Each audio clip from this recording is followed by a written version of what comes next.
Bom, o livro E Não Sobrou Nenhum, da Agatha Christie, começa com um grupo de 10 pessoas sendo chamado para uma ilha isolada por alguém chamado Senhor Orren.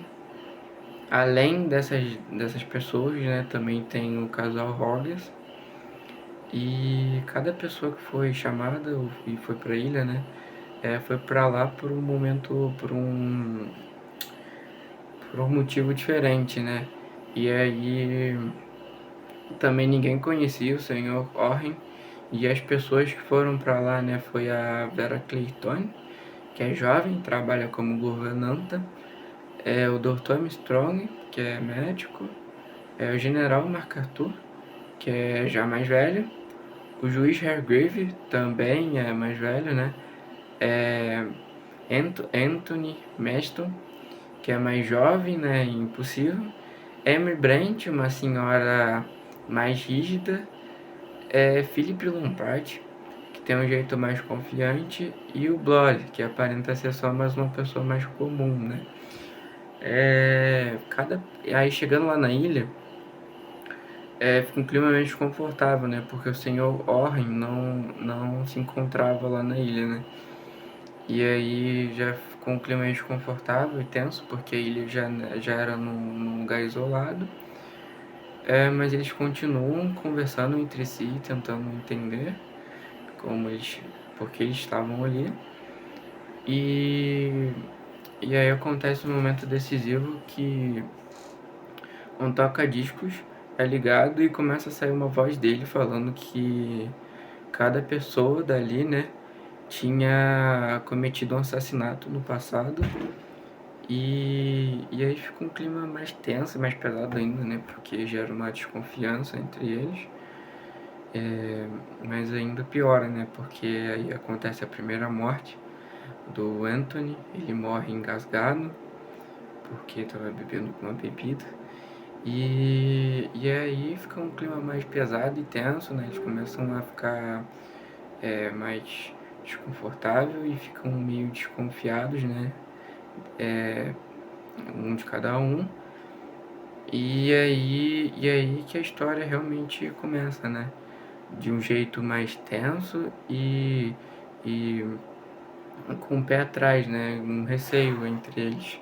Dando continuidade ao que o Léo falou, eu já vou falar só sobre as principais mortes, começando pela da Miss Rogers, que morreu, já foi encontrada morta no amanhecer pelo próprio marido. E essa morte já gerou duas principais suspeitas de quem poderia ser o Owen, que convidou todos aqueles para a Ilha do Soldado. O médico, Dr. Armstrong, e o próprio marido de Miss Rogers, o Mr. Rogers. O Dr. Armstrong foi uma suspeita porque, por ele ser o único com conhecimentos médicos naquela ilha, ele poderia simplesmente receitar um remédio que ele tinha dito que faria bem para ela, mas na verdade poderia ser algum veneno. E o Mr. Rogers porque no momento em que aquele disco que continha as acusações para todos os convidados foi tocado, a Miss Rogers entrou em um desespero completo, algo que poderia ser associado a uma crise de pânico ocasionada pela culpa dela por ter realmente assassinado aquela senhora. E como ele não queria que ela explanasse que os ambos teriam matado aquela senhora para poder ficar com a herança dela, ele acabou ceifando a vida da própria esposa para evitar que ela falasse mais coisas. Passando para a próxima morte, foi a do General MacArthur, foi encontrado pelo Dr. Armstrong numa região mais afastada da ilha, no horário do almoço, porque eles começaram a sentir falta dele, já que ele não tinha se encaminhado até a sala de jantar para que eles pudessem fazer a refeição deles lá. O último convidado a ver o General MacArthur com vida foi a Vera Clayton, que havia se afastado um pouco dele depois de uma conversa em que ele estava um pouco estranho por causa que ele estava muito emergido nesse sentimento de desesperança que a ele instigar, passando para morte posterior à do General MacArthur, temos a morte do próprio Mr. Rogers, que morreu bem de manhã cedo, quando ele havia saído para cortar lenha antes que os demais membros da casa acordassem. ele foi morto pelo próprio machado que ele usava para cortar a lenha. A próxima vítima não demorou muito para ser descoberta. Foi a Miss Branch, que morreu em meio a fortes alucinações. Ah, o momento em que a Miss Branch foi assassinada foi justamente num período de tempo em que ela estava mais isolada do resto do grupo, porque ela estava justamente passando mal, antes mesmo do veneno ter sido injetado nela, então ela precisou se afastar um pouco para poder é, sentar assim, dar uma respirada. Só que nesse exato momento ela acabou sendo morta. E, de novo, houve um elemento do poema próximo à morte dela, que não foi o fator crucial para ela ter morrido, mas estava próximo, que era uma abelha, como estava no poema. Por último, dos que eu vou citar agora, tem o juiz Wargrave, que ele foi encontrado morto com um tiro na cabeça durante um período de tumulto na casa da ilha, porque os outros convidados, que era o Inspetor Blower, o Philip Lombard e o Dr. Armstrong, escutaram um grito da Vera Clayton vindo do próprio quarto dela. Então eles acreditavam que o assassino estava ali. Porém, durante esse período em que eles tinham ido para lá, o Wargrave, por ser mais velho, provavelmente não conseguiu acompanhar o ritmo dos outros. Por isso ele ficou para trás e acabou sendo assassinado. É, e ele foi previamente examinado somente, exclusivamente, pelo Dr. Armstrong, que o levou diretamente para o quarto dele e deixou o corpo dele lá. Agora eu vou passar para o Kaó para que ele possa é, desenvolver mais a história desse livro e concluir essa trajetória. Após a morte do juiz, os quatro concordaram em ir para seus devidos quartos. O Lombard achou o revólver de volta em sua gaveta e a Vera estava se sentindo desconfortável com o gancho de aço que estava no meio do seu quarto. E quanto ao detetive, ele estava sentado na sua cama até que ele ouviu uns passos e resolveu investigar. Mas antes ele pensou: se tem alguém se mexendo, alguém não está em seu devido quarto. Então ele foi no quarto dos outros três e descobriu que o Armstrong não estava em seu quarto. Então ele e Lombard foram procurar pelo doutor apenas para voltar com a resposta de que ele simplesmente desapareceu.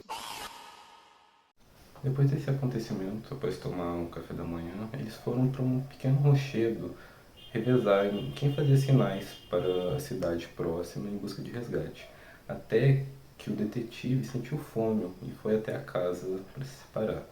Então os dois ficaram conversando até serem surpreendidos por um baque e pelo que parecia um grito. E quando eles foram investigar, pois o grito vinha da casa, eles viram o detetive Blore no chão com a cabeça esmagada por um bloco de mármore que vinha do quarto de Vera, e esse bloco tinha um relógio em formato de urso. Depois disso, eles pensaram que o único que poderia ter feito isso era o Armstrong, pois ele estava desaparecido. Até eles olharem para trás e verem o corpo dele com uma cara horrível de afogado. Então eles resolveram puxar o corpo do doutor para fora do alcance do pré-amar. E nisso, a Vera aproveitou para pegar o revólver do Lombard, que estava em sua cintura, e o Lombard tentou convencer ela a devolver o revólver. Então, quando ele foi tentar pegar o revólver, quando ele foi dar um pulo para pegar, a Vera, sem medo nenhum, ela puxou o gatilho e atravessou seu coração. E depois disso, a Vera parecia aliviada, como se ela tivesse vencido alguma coisa. Então ela foi para casa de novo e ela largou o revólver no meio do caminho.